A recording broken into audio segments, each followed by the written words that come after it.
and he was feeding the pigeons of Bodhanath. There are a lot of pigeons. And I was going, Rinpoche, we can't feed all these people. And we're going to run out of money and we won't have anything to eat. And he said, no, give and get, give and get. And just then this bird dropped a poop on his shoulder. And he said, I give them this food and we get this poop. But that actually is a very auspicious sign.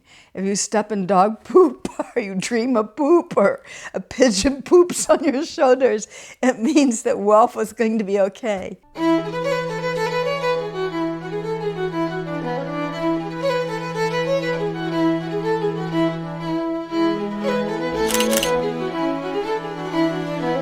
Rinpoche, when I first met him, was in Sechen Gompa, taking the empowerments of Dogo Khyentse Rinpoche.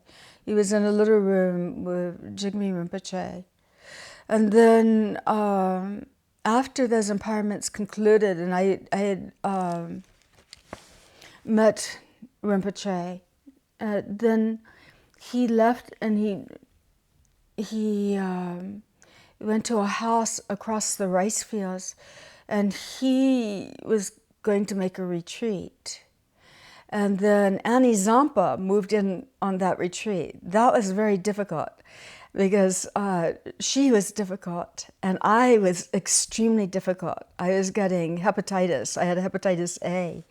And so I was the cook for the retreat, and I had to do a lot of work. I mean, exhausting work to go across the rice fields, buy the food, come back, And I was also trying to get a visa. That was hard. It was a hard retreat because I was doing Vajrasattva and a lot was coming up.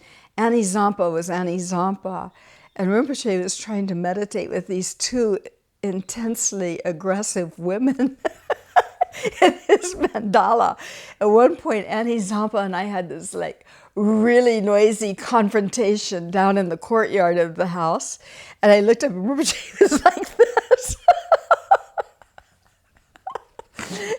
And so it was really funny. And so then after that, that house was very expensive. And so we moved to a place on the main road of Bodo.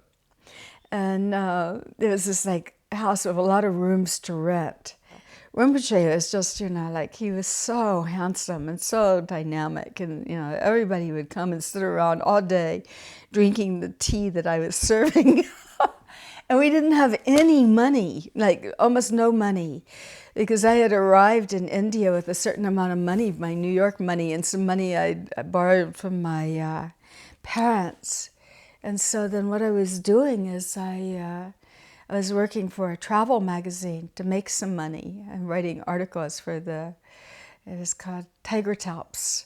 And so then at one point I got to take a rafting trip down the Nepal rivers so I could write about it. And so then Rinpoche told me to go back to the United States and get things set up.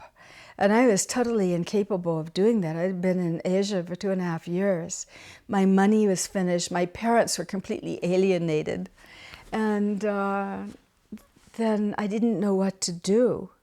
Then one day, this friend of mine came in and said, I'm going to Japan. I said, oh, you're going to Japan. Maybe I'll go to Japan too. And so then I told Rinpoche, I think I'm going to go to Japan and make some money for us. And so I still had my Tiger Types job. They wanted me to go to Japan and write. So I went to Japan and I did all sorts of things. Most people teach English, but I didn't do that. But I started having a really good time in Japan. I had just enough money to live on.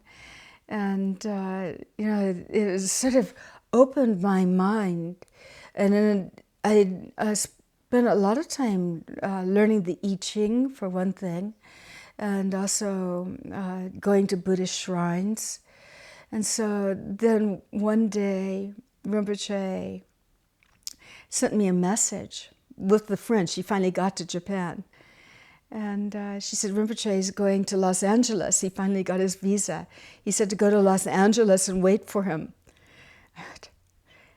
But when? On what flight? Is there any specific information? And in those days, there was no fax even. we didn't have any way to communicate except by snail mail. And so then at that point, I decided to go to Los Angeles just on a guess. And it turned out I got to Los Angeles to the airport. And I didn't know anybody in California. I'd never been to California. I'd lived on the East Coast and in Texas. But I finally got a friend on the phone, and she said, "Oh yeah, you just wait in the Los Angeles airport, and Rinpoche's coming tomorrow."